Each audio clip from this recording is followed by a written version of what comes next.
Good evening, everyone. So, today's topic is from chemistry, class 9th, chapter 1, and the topic is matter in our surrounding. So, let's start with it. So, basically, according to the heading, there is a word matter. What does matter means? Matter का मतलब क्या होता है?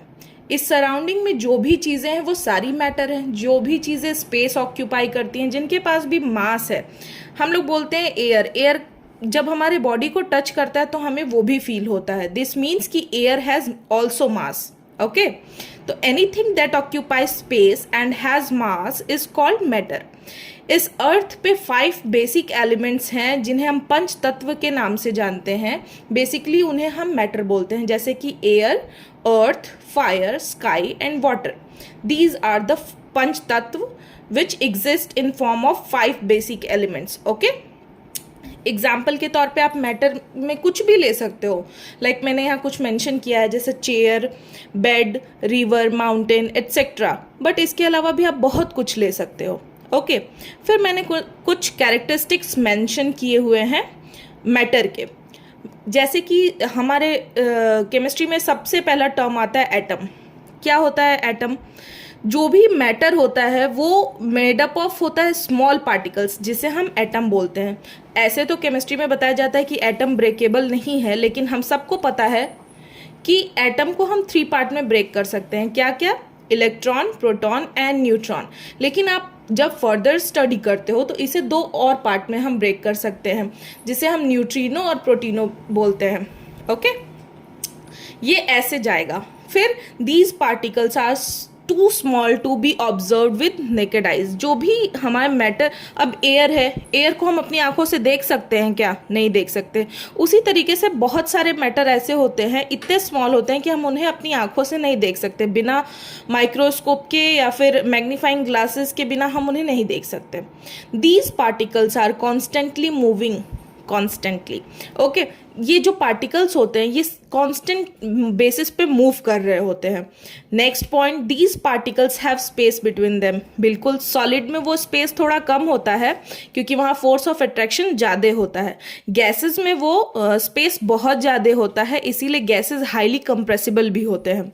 और liquid में वो space थोड़ा सा होता है, जैसे कि लिक्विड होता है उसे भी हम एक फॉर्म से दूसरे फॉर्म में कन्वर्ट कर सकते हैं, लेकिन सॉलिड से ज़्यादा उसमें गैप प्रेजेंट होता है. ओके, ये है particle of matter attract each other because of the force of attraction. ये जो फोर्स ऑफ अट्रैक्शन है, इसी वजह से जो हमारे पार्टिकल्स हैं वो एक दूसरे को बॉन्ड करके रखते हैं basically. Okay, so next topic is diffusion. Basically हम डिफ्यूजन बायो में भी पढ़ते हैं और डिफ्यूजन हम केमिस्ट्री में भी पढ़ते हैं. केमिस्ट्री में जो डिफ्यूजन मीन्स क्या होता है, जो हम सबको पता है. डिफ्यूजन का मतलब, डिफ्यूजन हर एक वे में होता है. सॉलिड टू लिक्विड में होता है, गैस टू गैस में होता है, लिक्विड टू गैस में होता है. ओके, यहाँ पर अभी मैंने 2 ही एक्सप्लेन किए हैं, इसके बाद मैं 3rd भी एक्सप्लेन करूंगी. ओके, अगर आपको मेरी ये वीडियो अच्छी लगेगी तो please like, share and subscribe to my channel. इससे मुझे बहुत मोटिवेशन मिलेगा.